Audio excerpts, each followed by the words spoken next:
말씀 함께 보도록 하겠습니다. 신약 성경 사도행전 18장 12절에서 17절까지 말씀입니다. 한 절씩 교독하시고 마지막 절은 다 같이 읽도록 하겠습니다.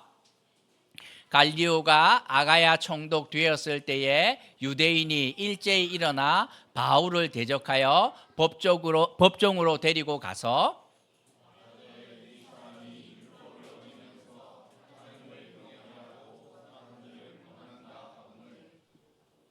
바울이 입을 열고자 할 때에 갈리오가 유대인들에게 이르되 너희 유대인들아 만일 이것이 무슨 부정한 일이나 불량한 행동이었으면 내가 너희 말을 들어주는 것이 옳거니와 만일 문제가 언어와 명칭과 너의 법에 관한 것이면 너희가 스스로 처리하라.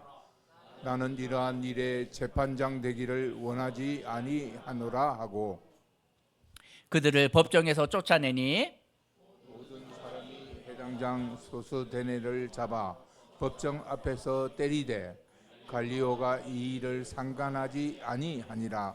아멘. 잘 몰랐는데 자녀를 키워보니 부모의 마음은 항상 자녀에게 가 있습니다. 우리 맞벌이 하면서 출근하시는 우리 자매님들 계실 텐데 회사 내 출근해도 마음은 여전히 자녀와 함께 합니다. 아침에 아이가 열이 나서 어린이집 학교에 갔는데 잘 지내나 혹시나 전화가 오지 않을까 기다립니다. 준비물은 챙겨갔나 이렇게 걱정을 하고 자녀가 크면 나아집니까? 똑같습니다. 자녀가 커도 마찬가지입니다. 결혼을 시켰는데 저게 좀 잘 살아야 될 텐데 이자가 오르면 또 걱정이 됩니다. 집에 대출금은 잘 낼까 싶어서 걱정합니다. 하지만 이런 부모의 마음은 사실 눈에 잘 보이지 않습니다. 청소년기 아이들이 자주 하는 말이 무엇입니까? 엄마가 내한테 해준 게 뭔데? 아무것도 없잖아. 제가 자주 했던 말, 문 꽝 닫고 들어가고. 그들의 눈에는 부모의 사랑이 하나도 보이지 않는 것 같습니다. 하지만 살아가다 보면 위기의 순간에 그렇게 안 보였던 부모의 사랑이 살아서 눈에 보이는 형태로 역사할 때가 종종 있지요. 자녀의 가정이 경제적으로 어려워 목돈이 필요하다 하는 소식을 들었는데 은행도 친구들도 아무도 도와주지 않습니다. 그때 부모님이 나서지요. 평생 들었던 보험 해약하고 어느 순간 부모님이 이사를 갑니다. 집을 주셔서 이사 가고 아무 말 없이 자녀의 통장에 필요한 금액을 입금하지요. 자녀를 향한 부모의 사랑이 이 자녀에게 확증되는 순간입니다. 부모는 말을 하고 싶습니다. 너는 고아가 아니야. 넌 내가 세상에서 가장 사랑하는 존재야. 널 위해서라면 무엇이라도 나는 할 수가 있어 하는 말을 부모가 하고 싶은 것입니다. 하나님은 불꽃 같은 눈으로 항상 우리를 지켜보신다 말씀하시지만 일상을 살아가며 그 사랑이 눈에 잘 보이지도 않고 느껴지지도 않을 때가 대부분입니다. 하지만 신앙생활을 하다 보면 하나님께서 작정하시고 당신의 사랑을 우리에게 확정하는 순간이 있다고 성경은 말씀합니다.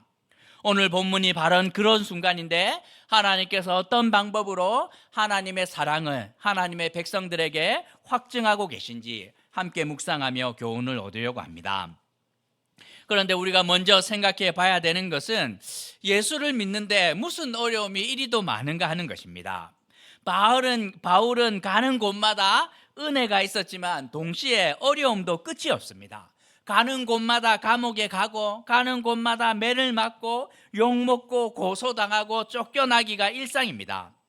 아니 바울이 무슨 반사회적인 일을 하거나 반윤리적인 가르침을 전한 것도 아니었고 가서 그냥 병자를 고쳐주고 상처받은 사람들을 돌보고 그리고 가르칩니다. 서로 사랑하십시오. 죄를 멀리하십시오. 이런 가르침을 전한 것이 전부였음에도 불구하고 반대가 많아도 왜 이렇게 많은지 모릅니다. 신앙생활은 살아계신 하나님을 믿는 일이지만 또 기억해야 되는 것 중에 하나는 하나님께로 가는 길을 가로막는 영적인 실체가 있다는 사실입니다. 바울은 에베소 교회에 편지를 보내면서 이렇게 말합니다. 우리의 씨름은 혈과 육을 상대하는 것이 아니요 통치자들과 권세들과 이 어둠의 세상 주관자들과 하늘에 있는 악의 영들을 상대함이라 이렇게 말합니다. 바울은 선교여행하면서 가난과 추위와 그리고 세상의 기득권자들과 싸웠다고 말하지 않습니다. 신앙생활을 하면서 보이지 않는 악한 영들이 신앙의 길을 막을 때가 많은데 그것이 바로 싸움의 신앙생활의 본질이라고 말하고 있습니다. 대입을 준비하는 아이들, 수험생들 있을 텐데 누구와 싸웁니까? 친구들과 경쟁하며 싸울 텐데 이것은 싸움의 본질이 아니에요. 그들이 정말 싸워야 되는 것은 사람들을 점수로 등급을 먹이면서 비교하고 경쟁하도록 부추기는 세상의 악한 가치관과 싸워야지, 친구들은 싸움의 대상이 아니라 이 사랑의 대상인데 엉터리 같은 악한 가르침과 싸워야 되는데 그 실체를 우리는 분명히 알아야 된다. 성경은 말씀하고 있습니다. 예수님의 제자 베드로의 간증이 무엇입니까? 너희 대적 마귀가 우는 사자와 같이 두루 다니며 삼킬 자를 찾나니 이렇게 말씀합니다. 이 세상에는 하나님이 살아계신 것처럼 우리의 마음을 죄로 병들게 하는 악한 영이 실제로 있다고 성경은 말씀하고 있습니다. 고린도도 마찬가지였는데 악한 영이 우는 사자처럼 바울을 괴롭혔다 말하고 있습니다. 누가 바울을 괴롭힙니까? 이 거짓 가르침에 사로잡혔던 12절에서 유대인들이 이 바울을 어렵게 만들고 있습니다. 바울의 가르침이 세상과 사람들을 망하게 한다고 믿었고 그 거짓 가르침에 목숨을 걸었던 사람들이 이들입니다. 마치 조선시대의 양반들에게는 기독교는 세상을 망하게 하는 가르침이었습니다. 아니, 우리가 유교로 살아와서 남녀가 유별하고 이게 양반과 상놈의 계급이 분명한데 하나님 앞에서 다 죄인이라 그러고 교회 가면 백정과 같은 공간에서 예배하고 예배 마치면 노비와 겸상을 해야 되는데 이게 말이 되나? 이렇게 살면 세상이 망하는 건데 하면서 목숨 걸고 반대하는 것처럼 마음이 병들었던 유대인들은 마치 우는 사자들처럼 바울을 삼키려고 괴롭히고 반대하였다 말하고 있습니다. 얼마나 많이 반대하였으면 막 바울을 대적하고 비방하고 쫓아내고 했는데 오죽 반대가 심했으면 바울이 말합니다. 옷을 탈탈탈 털면서 너희의 피가 너희 머리로 돌아갈 것이요 이렇게 말합니다. 그 말이 뭡니까? 하나님, 이거는 너무 심한데 못해 먹겠습니다 고백하는 것입니다. 이들은 오늘 바울을 향하여 마지막 공격을 감행하는데 12절에서 바울을 법정에 세우기로 결심합니다. 막 바울을 협박하고 비난하고 괴롭혔는데도 더 이상 그것이 통하지 않자 세상의 법으로 바울을 공격합니다. 때마침 12절에서 그 고린도가 속했던 아가야 지방에 새로운 총독이 부임하는데 갈리오라는 사람이 부임합니다. 그러자 17절에서 회당장 소스데네를 앞세워서 바울이 불법을 저지르고 있기 때문에 바울의 포교 활동을 로마의 법으로 공식적으로 금해달라고 와서 실력 행사를 합니다. 13절을 보면 그들이 믿는 유대교는 로마가 공인한 종교였지만 바울이 전하는 가르침은 불법이라는 것이 논리였습니다. 신입 총독이 오면 웬만한 민원은 다 들어줍니다. 여기 이제 구청장님 오시면 제일 먼저 부임하면 이제 회관 하나 빌려다 놓고 뭐 이렇게 동사무소 그다음에 노인정 회장님들 다 불러다 놓고 민원을 수렴하는 것입니다. 웬만하면 들어줍니다. 신임 총독이 왔기 때문에 회당을 중심으로 모이는 유대인 공동체는 당시 고린도에서 무시할 수 없는 세력을 가진 자들이었고 유대인들이 우르르 몰려가 힘을 과시하면서 민원이라기보다는 일종의 협박을 하고 있다 생각하면 됩니다. 왜 그러냐면 이 법적인 공격은 바울의 사역에 치명적이기 때문입니다. 감옥에 가거나 매를 맞거나 욕을 먹는 것은 그냥 버티면 되는 것이지만 법적으로 포교 금지하면 할 수 있는 것이 아무것도 없습니다. 선교사님들이 다른 것은 다 버틸 수 있지만 그냥 그 지역에서 추방 이렇게 하면 할 수 있는 것이 하나도 없는 것처럼 바울은 심각한 어려움에 빠져 있는 것이지요. 법정에 불려갔는데 상황이 심각한 것을 깨닫고 바울은 깜짝 놀라서 급하게 자신의 변론을 시작하려고 합니다. 여기서 이것을 막아내지 못하면 고린도에서 더 이상 활동을 못하는 것일 뿐만 아니라 내가 이제 이 다음에 로마 지역 어디로 가더라도 공식적으로 이 포교 활동이 금지되면 여기 나의 활동은 막히는 건데 이 심각하구나 깨닫는 것입니다. 14절에서 바울이 입을 열고자 할 때에 이렇게 바울이 입을 열어서 급하게 그것은 아닙니다 하고 변론하고자 할 때에 누군가가 나서게 됩니다. 누가 나서게 되냐면 신임으로 부임하였던 총독 갈리오가 바울에게 변론 기회를 주지 않았기 때문입니다. 변론을 하고 싶어도 할 수 없었습니다. 총독이 입을 막았기 때문인데 그러면 누가 변론합니까? 총독이 직접 바울을 대신하여서 변론하고 있습니다.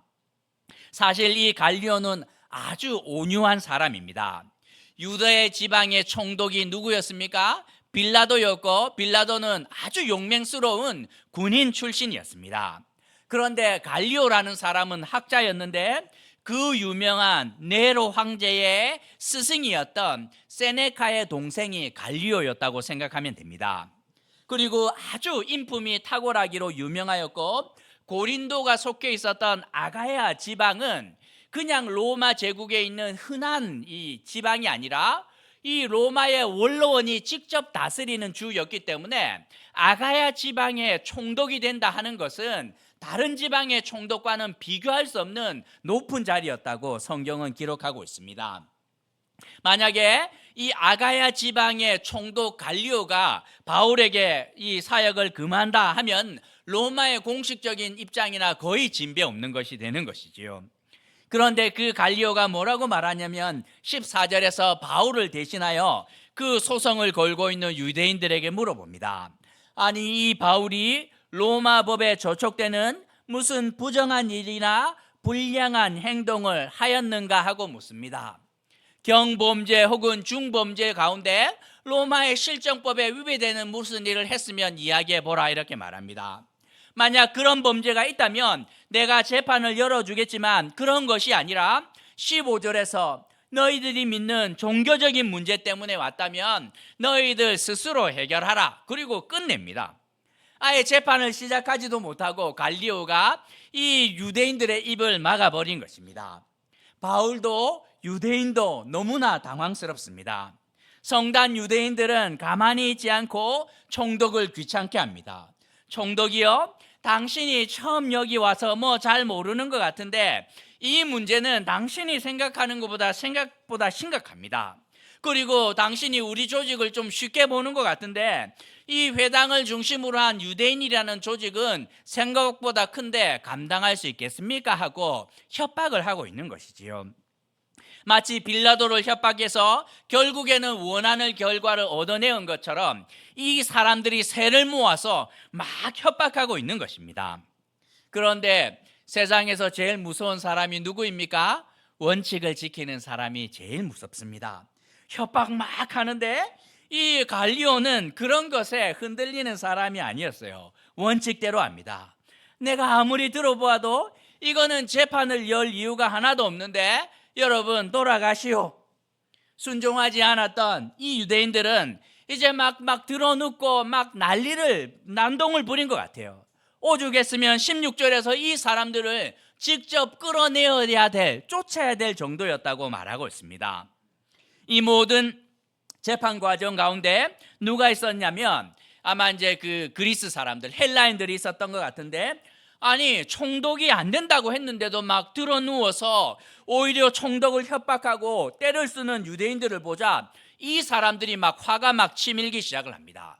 그래서 어떻게 하냐면 아니 너희들이 총독이 지금 아무 말도 안 하는데 바울이라는 사람을 무고죄로 고소하였고 여기서 그냥 그치라고 했으면 그쳐야지 왜 때를 쓰냐 하면서 이 사람들이 어떻게 하냐면 그 모든 사람들을 주도하였던 회당장 소수대례를 잡아서 매질을 하고 쫓아내는 수치스러운 일을 행합니다. 총독이 말하면 들어야지 어디 신성한 로마 법정에서 여기가 어디라고 때를 쓰고 총독을 막 협박하고 겁도 없이 하면서 성난 군중들이 오히려 유대인들의 이 수장이었던 이 회당장을 때리고 쫓아내는 그 일을 이제 벌입니다. 그런데도 놀랍게도 그 모든 과정을 신입 총독 갈리오가 다 보았지만 아무 말도 하지 않습니다. 로마에서 온 갈리오 총독은 유대인들 때문에 로마가 얼마나 골치 아팠는지 알았기 때문입니다. 오죽했으면 로마에서 유대인들을 추방하라는 명령을 내렸겠습니까? 얘네들은 한번 모여서 싸움을 말릴 수가 없습니다. 설득도 안 되고, 그리고 뭐 싸우는데 내용을 보면 중요한 것도 아닌 거예요. 이 고기를 먹어야 되냐 말아야 되냐, 꿀의 나루를 뭐 깎아야 되냐 말아야 되냐, 지네들의 종교적인 문제를 가지고 막 죽을 듯이 싸우는데 이게 뭐 해결이 안 되는 사람들. 그러니까 왔는데 또 그 일들 일어나는데 꼴도 보기 싫은 것입니다. 이 사건은 유대인들에게도 바울에게도 너무나 충격이었습니다. 유대인들은 바울의 입을 막을 수 있는 마지막 방법으로 고소를 했는데 이 방법이 어림도 없습니다. 시작도 못하고 끝이 났고, 거기다 회장장이 매를 맞고 왔기 때문에 수치스럽기는 막 그지없습니다. 이 사건이 의미하는 것이 무엇입니까? 이제 앞으로 바울의 포교 활동을 로마 법으로 따져도 아무런 문제가 없다는 로마의 공식적인 판결이 되는 것이죠. 다른 주에 갔는데 누가 이야기를 하면, 아니 그 아가야 지방의 총독이 괜찮다고 했는데 네가 무슨 수로 말리냐, 이렇게 하면 판례가 되었기 때문에 로마에게는 든든한 후원군이 생기는 것이나 마찬가지였고, 반대로 유대인들의 입장에서는 이 갈리오가 무죄를 선언했기 때문에 바울을 막을 만한 방법이 아가야 지방뿐만 아니라 로마 제국 어디에서든지 이제 막을 수 있는 방법이 없었던 것이지요. 우리는 이 사건을 통해서 살아계시며 역사하시는 하나님을 볼 수 있습니다. 악한 영이 살아있으면서 끊임없이 우리를 방해할지 모르겠지만 그것하고 비교할 수 없는 하나님께서 우리 가운데 살아계시며 역사하는 분이라고 성경은 가르쳐주고 있습니다. 고린도는 하나님께서 바울에게 직접 나타나셔서 위로한 곳입니다. 왜? 너무 힘들었기 때문이에요. 바울이 고린도 와서 사역을 시작을 했는데, 주님 좀 해봤는데 여기 너무 힘들어서 저 사역 못하겠습니다. 반대가 심해도 이렇게 심한 곳 처음입니다. 저 이제 떠나야 될 것 같아요. 그러자 하나님이 붙듭니다. 바울아, 여기는 아직도 내 백성이 많은데 네가 어디로 간단 말이고, 내가 항상 너와 함께 있을 텐데 너를 대적하는 자도 너를 해롭게 할 자도 내가 다 막아줄 거야. 주님께서 이 약속하십니다. 그리고 그 하나님의 약속은 신실하게 이루어집니다. 하나님께서 가장 먼저 무엇을 붙여주십니까? 사람들을 붙여주십니다. 혈혈단신 혼자 왔는데 이게 혼자서 감당이 안 되는 사역이기 때문에 로마에서 추방당하였던 신실한 동역자 브리스길라, 아굴라 2명도 왔죠. 거기다가 떠났던 디모데와 실라가 합류했고, 그러면 4명이 더해졌기 때문에 5명 되었죠. 5명 가지고 안 됩니다. 그래서 어떻게? 갑자기 회당장이었던 그리스보가 전향하여서 유대인들을 버리고 바울의 편에 섭니다. 그리고 회당 옆집에 살았던 유스도까지 합세하면서 몇 명이 바울의 편에 섭니까? 6명이 서면서 7명이 되었습니다. 7명. 완전한 숫자 7명이 사역할 수 있게 되는 것이죠. 이 바울이, 주님 사람만 있으면 뭐합니까? 지금 우리가 회당에서 쫓겨나서 예배할 공간이 없는데 7명 사람만 있으면 길바닥에서 합니까? 주님이 공간을 제공합니다. 유스도라는 사람이 우리 집 쓰시면 됩니다 하고 공간을 제공합니다.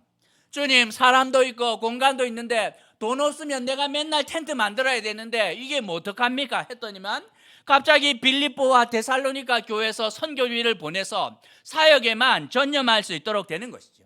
그런데 이제 이번에는 법적인 문제가 생겼습니다. 법으로 이 포교 활동이 금지되면 사람과 공간과 돈이 있어도 내가 할 수 없는데 하는데, 주님께서 총독 갈리오로 하여금 직접 나서도록 해서 바울을 변호합니다. 바울이 한마디 안 해도 돼요. 한마디 할 것 없이 그냥 갈리오 선에서 모든 것이 해결되는 것이었습니다. 거기다가 더 놀라운 것은 항상 매 맞는 것은 누구의 몫이었습니까? 어디를 가든지 매를 맞는 거 바울의 몫이었는데 이번에는 회당장이 매를 맞고 있습니다. 이 주님이 말씀하시는 거죠. 이 정도면 충분하지 않냐?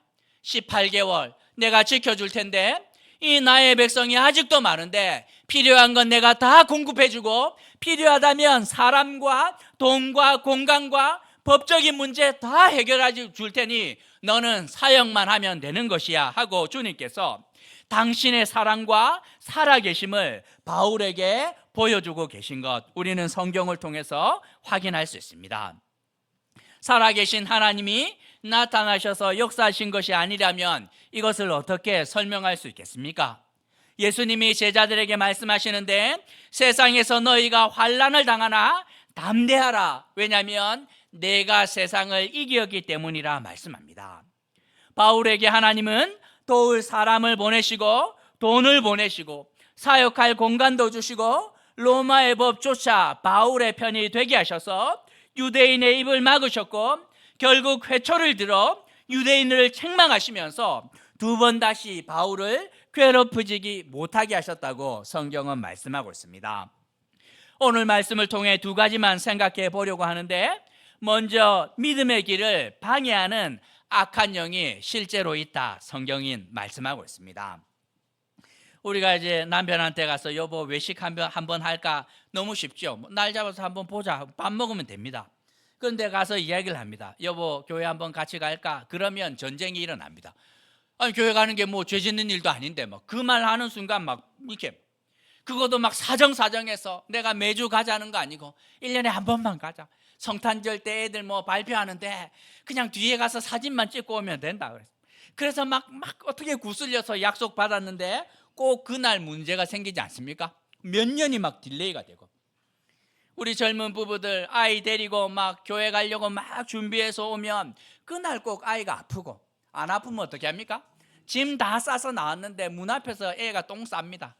그러면 들어가서 기저귀 또 막 갈다가 또 막 화가 나서 한 소리 했더니만 막 부부싸움 나가지고 오늘은 안 간다 그러고 목사님 뭐 온라인으로 할게요 이렇게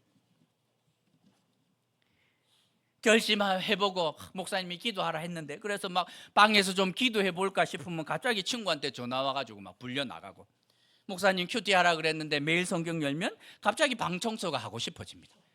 이게 뭐 예수 믿으려고 하면 뭐 좀 해보려고 하면 뭐 그냥 막 이게 뭐 그 길이 가시밭길이에요. 하나님께로 오는 길 쉽지 않습니다. 주님 내가 뭐 안 믿겠다 그랬습니까? 내가 믿기로 결심하였는데 왜 이렇게 어려운 일이 많습니까? 우리 안에 문제가 있어서가 아니라 그것을 실제로 방해하는 악한 세력이 있기 때문에 놀라지 않으셔도 됩니다. 걱정 안 해도 되는 이유가 무엇이냐면 두 번째로 생각해야 되는 것이 바로 이것인데 우리가 그것을 걱정 안 해도 되는 이유는 살아계셔서 역사하시는 하나님이 우리 가운데 있기 때문에 그 모든 어려움을 이기도록 하는 것입니다. 우는 사자와 같이 삼킬 자를 찾아다니며 세상은 우리를 위협하지만 걱정할 필요 하나도 없습니다. 우리와 함께 하시는 그리고 역사하시는 하나님께서 우리 편에 서 있기 때문입니다. 우리는 두 가지를 믿어야 되는데 먼저는 살아계신 하나님이 우리와 함께 계신 것, 또 하나님은 그분이 우리 안에 역사하시면서 믿음으로 살아가는 자들에게 상 주시는 분이심을 믿어야 하는 것입니다.